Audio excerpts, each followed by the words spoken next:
or do we? That's actually true. Well, thank you so much for coming all the way from Canada to be here. Anyone else here from Canada?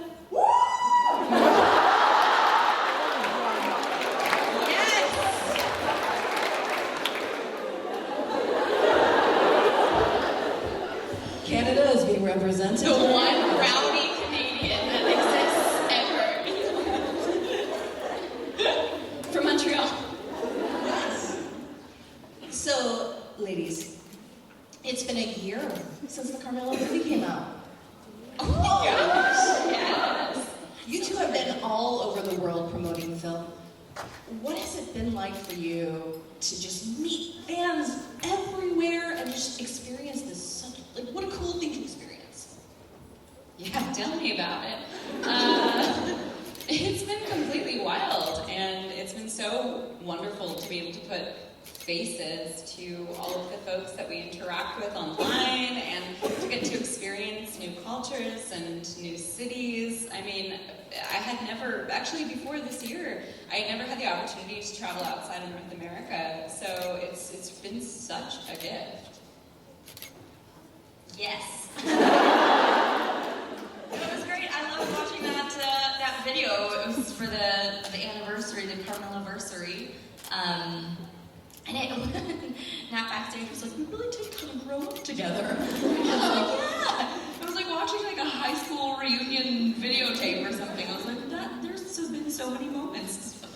It's crazy. So yeah, I think, you know, it's one of the questions that we always get asked is, did you imagine that Carmilla was going to be as big as it became?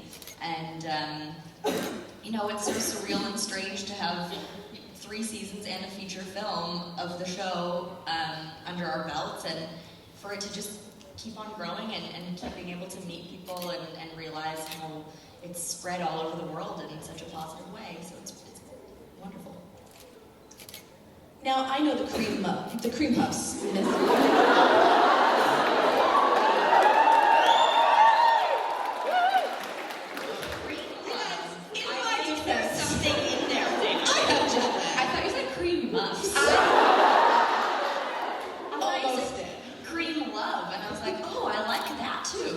Like if you have a relationship from someone that you met through Carmilla, then it's a cream love. That sounds so gross. Forget I ever mentioned it. Probably don't Google that. It's not a hashtag we want to be using. Take a moment back in time. I know the Creampuffs miss the heck out of Carmilla. What do you two miss most of playing these roles? Oh, look at her lip. Is her bottom lip is out? Sad face.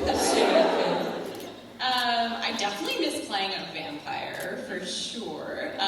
Just because it's like such a treat to play someone who's lived for centuries. It's something you don't often get to do as an actor, and you know, and I also think I just miss working with you and like the cast. I mean, yeah, like I usually get along with other actors I work with, but I was thinking about the entire Carmilla cast and how even though it's been 4 years since we first worked together, we all are still genuinely friends, and we all support each other's work, and that's such a treat. Like that doesn't happen very often on shows. Like usually you're like, oh, you're nice, and then you do your job, you leave and you wrap, but you don't really stay in touch with everyone. But everyone across the board is just so lovely, and we really do feel like a family. And I guess it's because it's been such a unique experience, and we've all really gone through so much together. Oh my gosh, ditto to everything that you said. Yeah, I think, yeah, being able to work with people that you have a history with is really nice. I think a lot of times, especially as an actor who's still at the beginning of my career, in a lot of ways, you know, usually you show up to set and it's already sort of a well-oiled running machine, and you kind of like find your groove in there for a few days and then you leave. And it's really nice to be able to work with people on a show where you do feel like a family and you have a rapport going on, and it feels really comfortable and safe. And that's really nice and lovely and not something I take for granted. Also like having a girlfriend who just wears leather pants. I feel like Laura's cool factor just goes up because of Carmilla, and like having that in my life at one point would be cool. Yeah.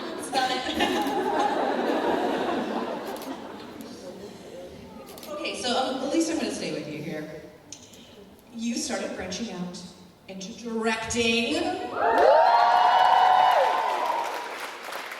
You've already directed a couple of music videos. You've got a short film coming out, right? Yeah. So, what drew you to directing? What drew you behind the scenes?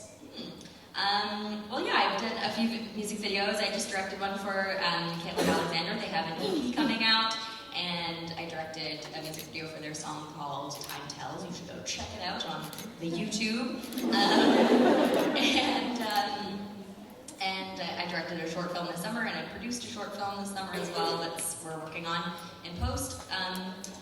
I mean, I'm really new at it and don't know what I'm doing yet, but it's really fun and it's exciting because I've been acting since I was 10, and directing feels really fresh and new and exciting, and it feels like I get to experiment with things and have more control over producing things as well. I feel like I have more control over who's on screen and who's behind the camera working, and I think that's something that I am really passionate about is really helping this movement going forward of diversity behind the camera as well.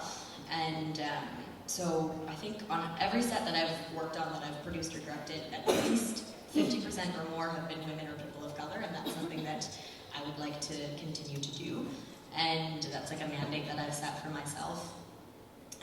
So I think that's what is exciting about it to me, is that I feel like I get to contribute to a change that I would like to see, whereas I feel like I have zero control over that as an actor sometimes, or over anything as an actor sometimes. So yeah, watching stuff that I'm trying out and experimenting with. Any interest in doing like larger projects, series or movies? If the money that falls from the sky, then yes. I actually just applied for 3 grants before I came here. Someone just started a Kickstarter. So I'm starting out small to test my feet in the water because I really am new to it. But yes, one day I would love to do more. Natasha. Natasha. Yes. Whoa! I warned them and I forgot. So your film Freelancers Anonymous is finally coming out November 16th for all of us to see. I saw it. It's a super fun comedy. And you're so great in it. You're so fun. Thank you. It's the super lady-packed queer film, and it's directed and written by women. So talk a little bit about your experience on the project. It sounds incredible. Yeah, I always describe it as summer camp because when we shot it, we were placed in houses with different actors, and we all lived together and got to hang out together, and it was one of the most positive experiences I've ever had on set. And I think that made it a really safe space to just play and experiment, and it's such a departure from other roles I've played, and it was really fun to just do a comedy, just like a good, broad, general style comedy that, so often it's the type of film that you would so often see with a straight white male lead, and so it was really cool that the lead is a lesbian, and it's really neat that there's a lesbian wedding in it, but there's no sex, it's not overly offensive, and it's the type of film that you could maybe bring your parents to, or watch with your parents, or watch with someone who hasn't really been introduced to queer film, because I wouldn't ever consider it a queer film, it's just a comedy. I thought it was really queer, but I'll go with that too. I mean, it's very queer in the sense that the leads are queer. Super queer. Yeah. It's mostly, most of the people behind the camera are also queer, and actually a lot of the actors are too, even the ones that play straight, oddly enough. But that's what makes it so awesome, is that it's a type of film that would appeal to most people, I think. And it was awesome to, we shot in Chicago, and I had to learn how to do a tap dance move. It's amazing. It's interesting. Played Liza Minnelli. You whipped out a lot of talents. There were a lot of things. They really put me through the ringer. Yeah. You can pre-order it now, I believe, on all sorts of different things. So do now. Support queer cinema. Yeah. All right. So speaking of that, both of you are actors here in the beautiful year of 2018. That's a fair more and more actors and people in the spotlight are coming out, but have you seen a shift in the industry, even just since Carmilla came out? And what advice would you give to other actors who want to come out and aren't exactly sure like how to do it? But like, we're not talking about people who are like, I'm not sure, like, I want to, how do I go about this? Oh, yeah, that's an interesting question. I think we are starting to see a shift in that there are more characters on screen now. I think what we are seeing a lot of is, are people queer baiting though, because people have seen the success of shows like Carmilla, and you know, a lot of people are like, that's how we make the money. But the characters aren't necessarily well developed. So something that I've been pushing for myself in our acting union in Canada just started an LGBTQ committee that I just started to work with, and something I want to put out more to producers and directors and writers is that you need to have well developed queer characters, or queer characters that aren't there just to fill in a minority gap. And because I audition for a lot of queer roles, but so often I see things in breakdowns that say like, a beautiful gay woman. And I'm like, no, that's nice. I know exactly how to prepare for this role. Those are two very descriptive words, and everyone knows every queer person's exactly the same, right? So something I think we need to see more of is just like actually having, queer people behind the camera. As you're saying, like, that's awesome that you're pushing for that, because when you have queer people behind the camera, then it will be, more inclusive and fair for everyone. But it is getting better, and I think for anyone who, wants to come out, I would say, like, I would never tell somebody to do it. I think you have to do when it's right for you, and we're really lucky. I mean, I have to say that I'm really grateful for all of the actresses who were so brave and came out before me and created that safe space for other people to be open about their sexuality as well. Amen. I think there definitely has been a big shift in the industry, especially. So much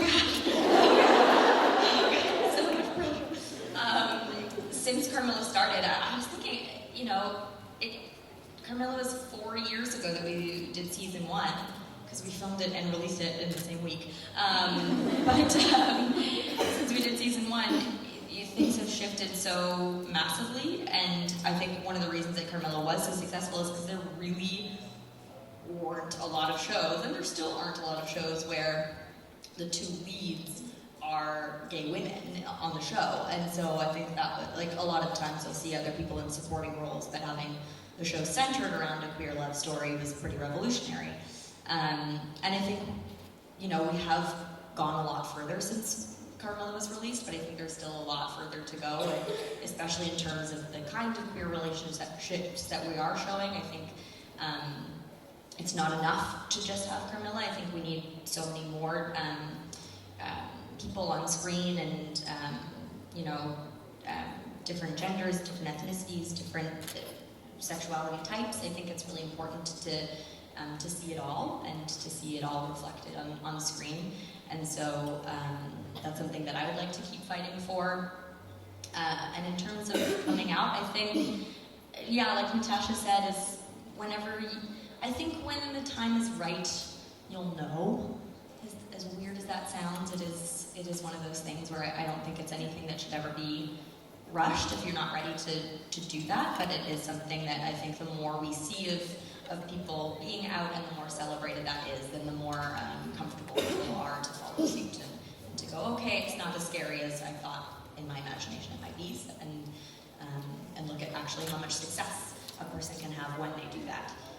That's really important as well. Well, let's give some credit where credit is due. I mean, Carmilla has cracked the industry open in a lot of ways, and has paved the way for even more queer web series and queer television programs, and you both have inspired a ton of people to be authentic to themselves. And so let's give them a little effort.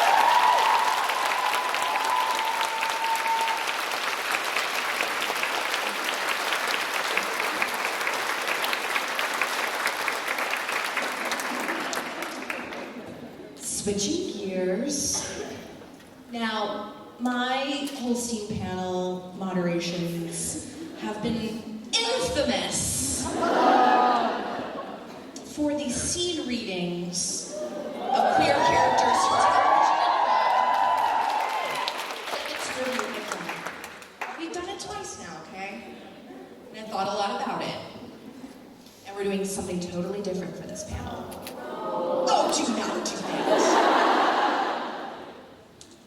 Ladies, you know what we really don't have?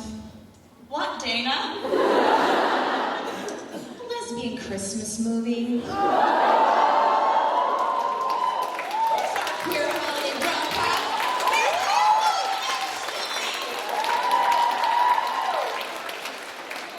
Oh, wait.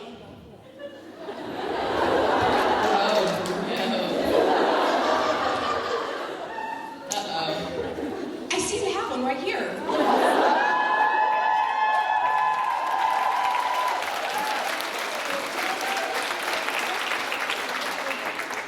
It's written by Tina Tickly. She sounds nice. And it looks like it was written especially for Natasha and Elise. Okay. Uh-oh. Did you highlight my line? She highlighted that. Everything.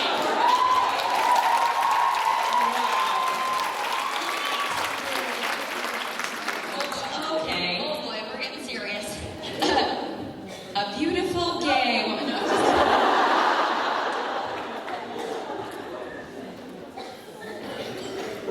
okay. Oh, there's narration.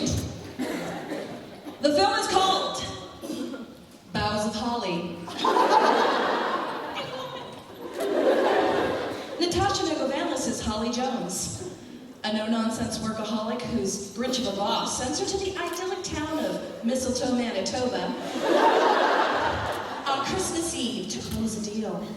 Holly's company wants to buy up all the Christmas tree lots, Mistletoe's main source of income, of course, and turn them into overpriced lofts for hipsters. Holly is beautiful, but bitter, and hasn't celebrated Christmas since the year of the incident.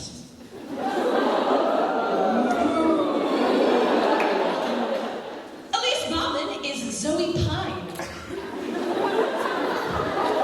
Wait. A third generation mistletoer and the town's first lady lumberjack.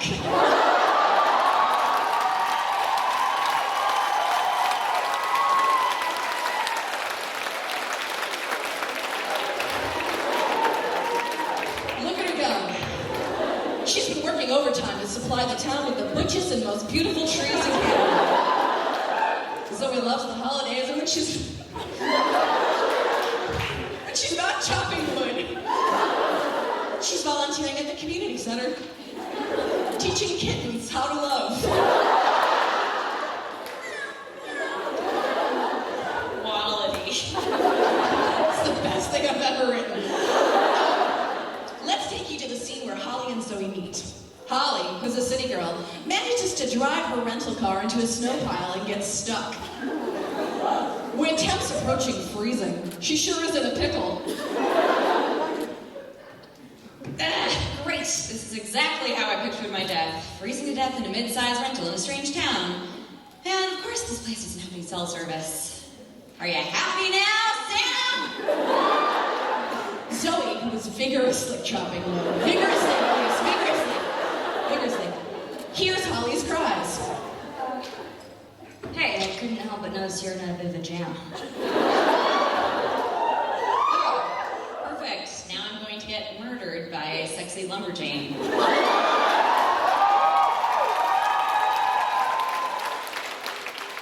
Sorry. Excuse me. Sorry, I mean, yes. Yes, I am literally stuck in a stupid snowbank. Well, you'll have to wait until tomorrow for a tow truck, but I'll happily give you a ride somewhere. Despite the cold, Holly suddenly feels very warm. Really? That would be amazing.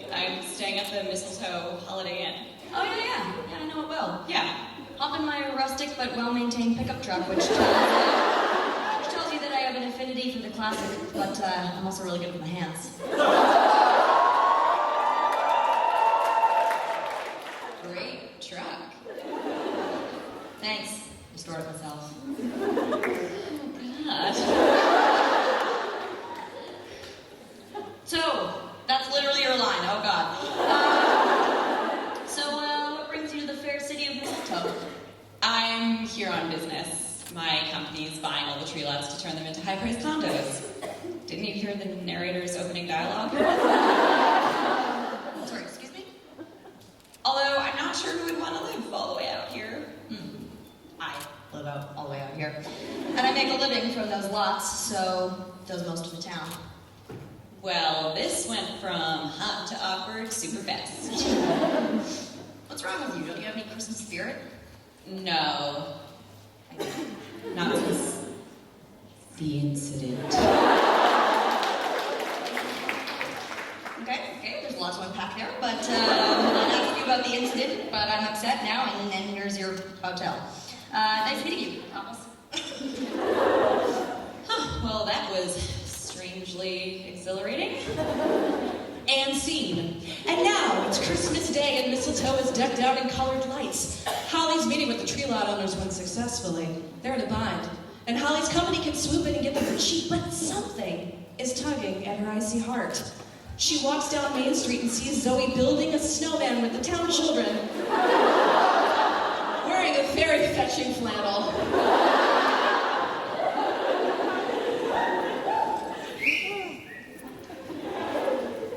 Hi. Oh, hey, it's you. How's the town takeover going? Fine, I guess. But I am feeling weird about it. Maybe because you'll be single-handedly decimating a town? Well, when you put it like that. Yeah. Yep. Yeah. Maybe you aren't the Grinch I thought you were. Okay. I'm just gonna walk away. It's your last day. Hey, what are you doing for Christmas tonight? Oh, I don't celebrate the holidays. All the eggnog and pies are just too overwhelming. It reminds me of the incident. Okay, you gotta tell me what you're talking about because you're really pretty and I'm weirdly concerned. No one has ever managed to dismantle me the way you do. I feel like I can tell you anything. Wow, you are on the Polar Express to U-Haul town. I'm okay with it, actually. How about you tell me about the incident? Well, when I was a child, my grandmother got run over. By a reindeer.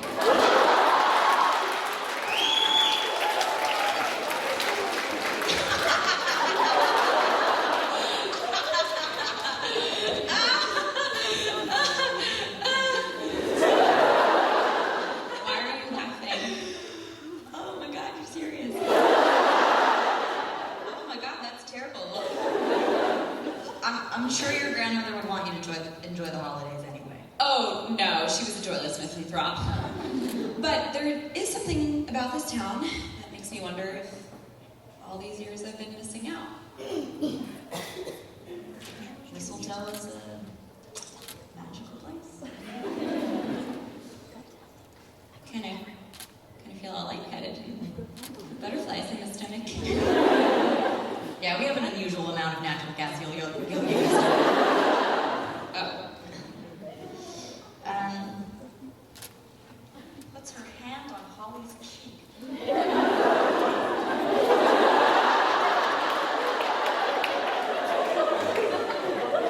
Why don't you come home? No, not home.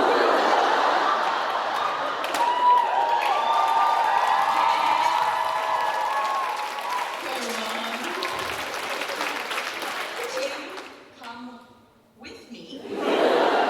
Have some hot chocolate. Pass out some presents. Watch Imagine Me and You. It'll be fun. Oh, that's right. I was really drawn in. get closer and breathlessly say the next part. I just imagine me and you have to deal with Christmas. It's not Christmas without 11 Piper Preabos piping. And scene.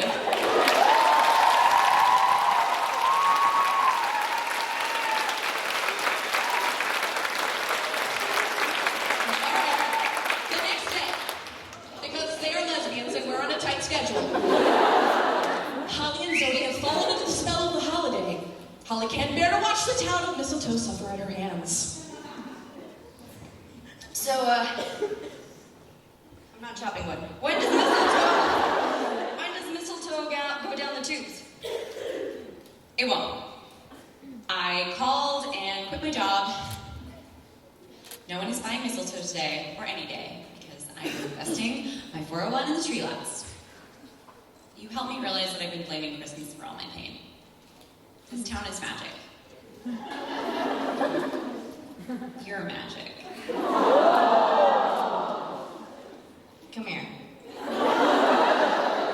Let's chop some wood.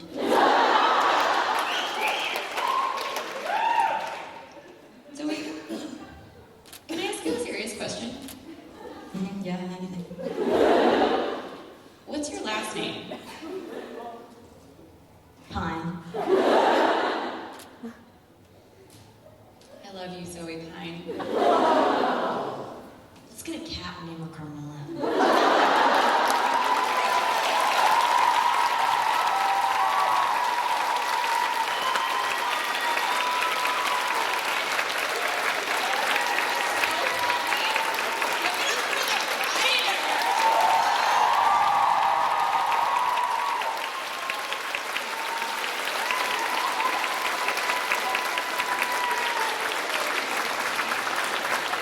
It's also been so long since I played Carmilla that I just like immediately went to my default like, oh, hey, pretty girl, here's what talking to me, and what's hi,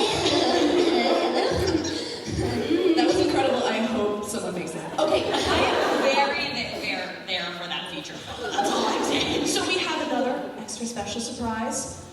We're bringing somebody else out here for a few minutes. It's a cat named Carmilla. Where's Annie Briggs?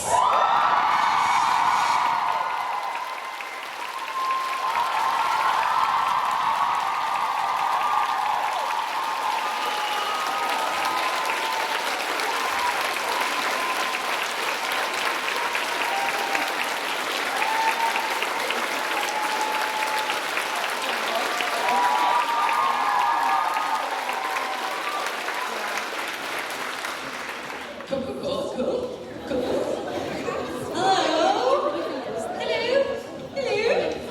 I'm so hot right now. So are we. Yeah, Different reasons, sweethearts, backstage. nice one. All right, so we're gonna go to Q&A with all of you really soon, but I just want to ask, the three of you have played these roles for 4 years. As they grew, you grew. Now you've proven yourselves to be talented, versatile actors, ready to take on the world. What's next? Just that, world domination. Anyone can do it, Annie, it's you. Crushing the patriarchy. Boughs of Holly, the feature film.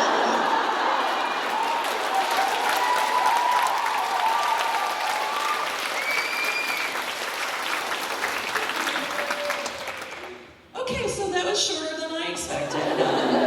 All right, so If anyone's like a casting director or producer in the, I mean, what's next, you know? I mean, I think as an actor, one thing that I find myself sort of jonesing for is usually in complete contrast to the last thing I've played, right? So that's usually what I'm seeking out, is if I've done X kind of a role, then the next thing I want to be quite different from that.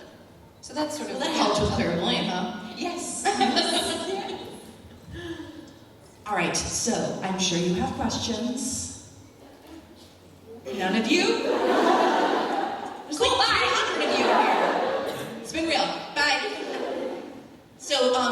question. Come on up and yes, come on up and stand next to the mic, please.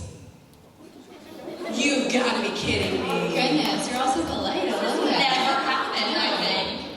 Normally there's a line out the door. Run to the mic. Duel. Oh dear. Oh, Mr. Hi. So during the experience of Carmilla and all the conventions, what have you learned from each other during that time? What have we learned from each other? Yeah. During the whole experience of filming and everything? Yeah. What haven't you learned from each other, I've learned that it's always better to do things with people. I can tend to be a bit of like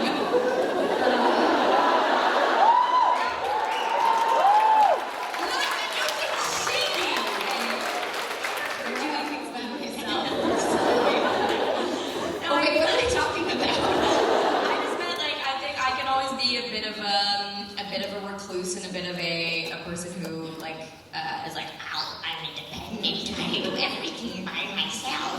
No, I am gullible or something.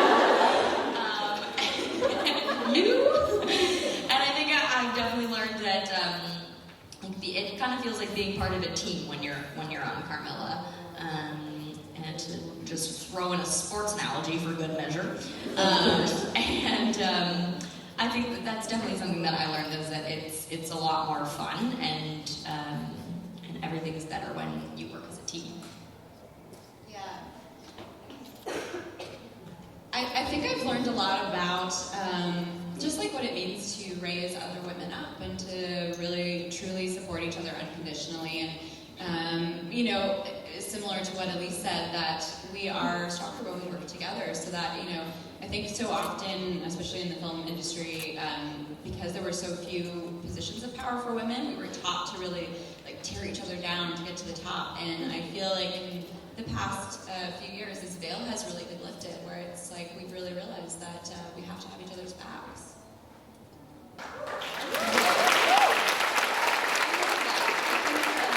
Support is a huge thing that I've taken away from working with the two of you over the past years, and also just because we have been fortunate enough to work together for so long. At this point, I think it's really lovely to see each other through different things and other different projects, and also show up to set playing the same characters but in a different way and wanting to explore different things and allowing each other to do that and to change and grow with each other.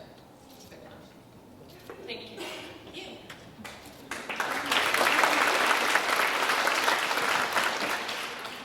So my question is, what is the one thing that you miss most about being on Carmilla?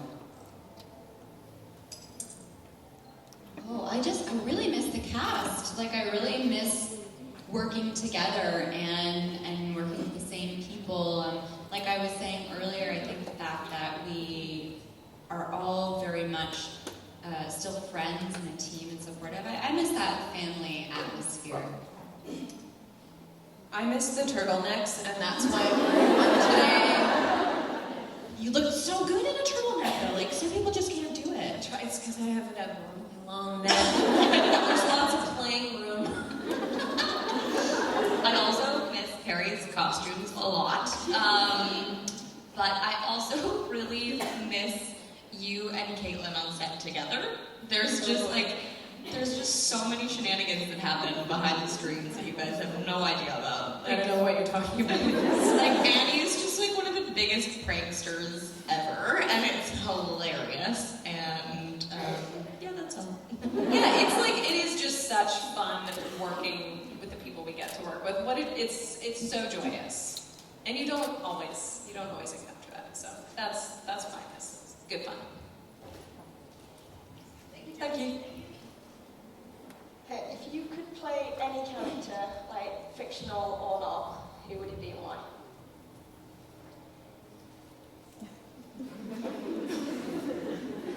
Zoe Pine in Zoe Pine, sexy lumber lady. I've been putting this out into the atmosphere and the ether, whatever synonyms for that. I I would really love to do a biopic of Maria Callas, the opera singer. There had never been a film about her, and they just released a documentary about her for the first time. And I really want to see, but I'm like putting that out there because she was a really fascinating, feisty woman, and because I have a background in opera, I'd love to play her. Yeah, I've been like putting that out there, like manifest world. Yeah, because she wasn't the most, like, she had a lot of criticism for not being the most technically brilliant opera singer, but she just had so much passion and stage presence, and yeah, just like a really interesting life and lots of steamy affairs. I don't know, I think she'd be cool to play.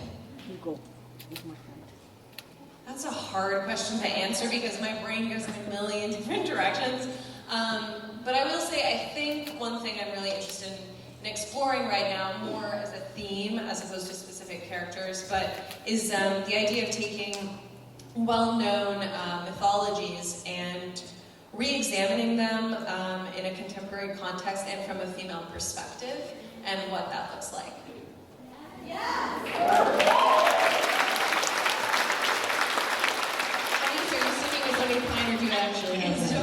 I can't top that, Annie. That's really good. I don't know. We can do it together.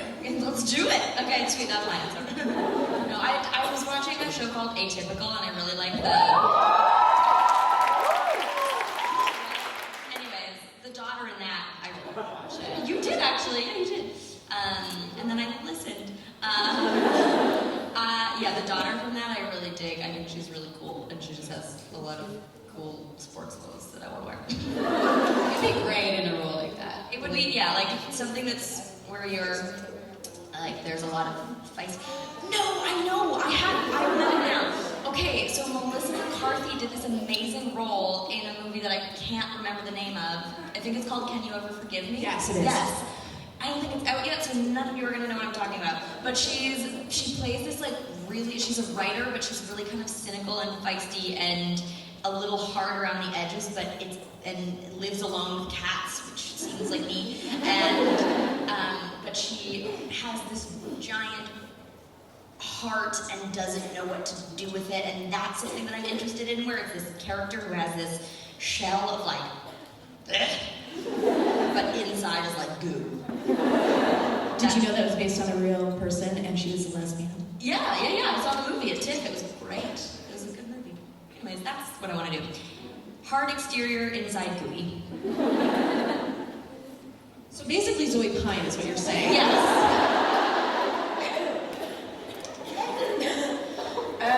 So you're all very versatile on the screen and behind the scenes of the screen. Do you think you've learned more being an actor or being behind the scenes?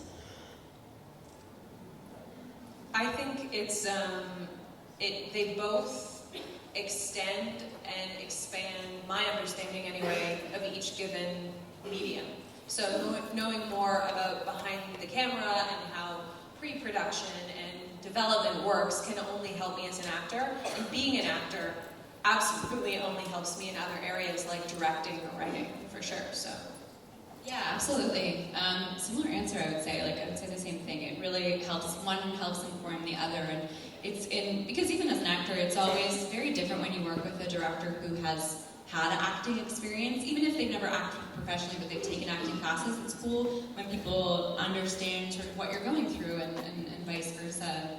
Yeah, and I'm so grateful for all of the lessons that I've learned doing both. And I think, like, I've learned something even as a barista and as a secretary. You know, I think it's important to take something away from every job you do. Totally. To mirror exactly what these two said, is that it all works together. You learn from one, and that translates into the next thing.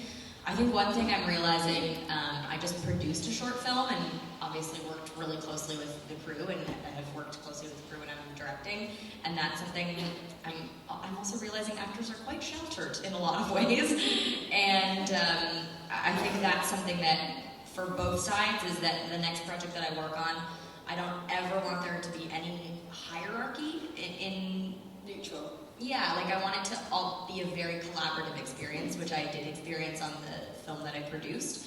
Everyone was really working in tandem with each other, and there was no weird hierarchical thing. And And that's, I want to bring that into my work as an actor for sure, and then I want to bring that into my work elsewhere as well. Thank you very much. Great question. We need a time check. 10? All right. Reason. Hi. Sorry, that's my voice. I was just wondering, since you've got experience both on and off camera, is there any particular genre or adaptation, whether it's been done before or not, that you'd like to take a go at, in both roles, so both behind and on screen? I'd love to take a stab at something like Bended Like Beckham. I guess. I think that would be really fun. Or like some sort of, like, I love soccer, and that's always been something that I played since I was a kid, and I joined the league again this year. And I think I'm like really finding this like really exciting person to me when I play soccer again. I'm like, oh, I remember you. And I think if I could translate that into my, because I still have this idea, I'm still so worried about what I look like as an actor, and if I could get rid of that and just have it be like me on the soccer field, that would be really exciting to me as an actor. Does anybody need smelling salts or anything? She said, focus on you.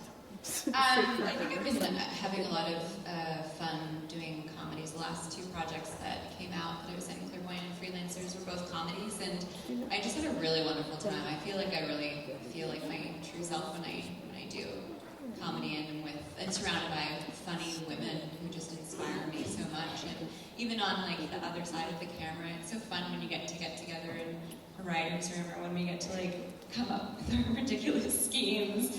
That's just usually Annie typing and me pacing around a room, and then we're like, wizards! And think, nope, dial it back. But yeah, it's just really fun to come up with shenanigans and do comedy. And because I have an improv background, like I stopped doing that for a while. I sort of like returned to it, and it was like coming home. It was like, oh yeah, this is the community that I really like to do. And sometimes I miss singing too. I think I'd be really interested in like doing a musical again one day.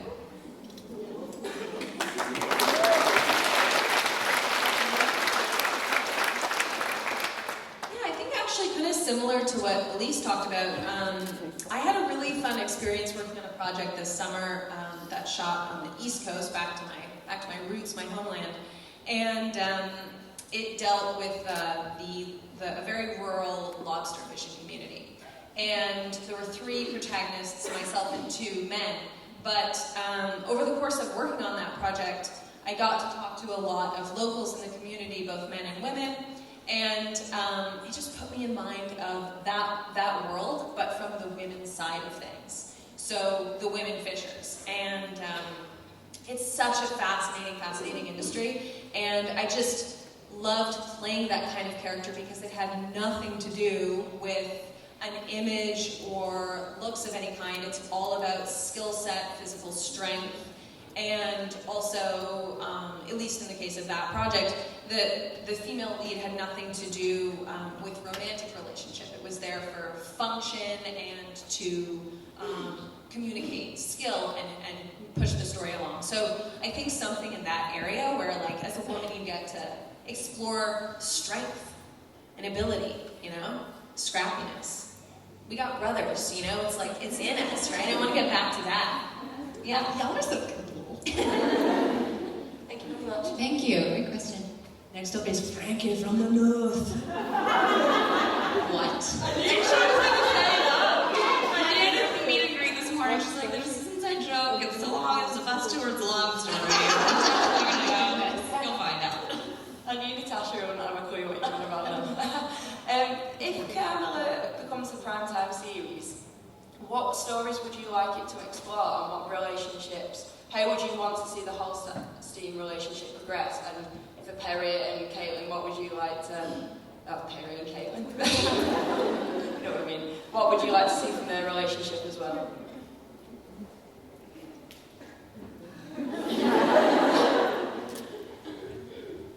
I think I'd like to see the characters mature and see them in a new way. And as an actor, it'd be such a gift to like get a second stab at playing the character. And I think if we got to do it again, yeah, they'd be, well, I don't know. if it happened if I could play teen anymore. So yeah, I'd love to see the characters in a more mature way, and I always kind of saw it in like a Jessica Jones vein if it ever happened, like that kind of vibe. Yeah. Yeah. I'd like Laura to have a detective's trench coat. This has always been a dream of mine. I've always thought that she should have like a really smart trench coat. Veronica Mars on the back. Maybe, you know, Tailored to you. yes, like well. my short arms. Like very nicely tailored. Yes, and I think that would be really nice. Outside of that, I also always pictured it in sort of a Jessica Jones style, like a little bit darker, still, you know, still in its realm of the world of Carmilla, but a little, a little more grown up and a little more edgier. I think with Perry and Laugh, I mean, a lot about their relationship was quite ambiguous, and it wasn't ever really the focus, it wasn't intended to be. So moving forward, I would just be interested to sort of see more details about that and what that relationship looks like as it progresses. Thank you very much, guys. Thank you. I hate to do this, but our time has come to an end. I'm so sorry!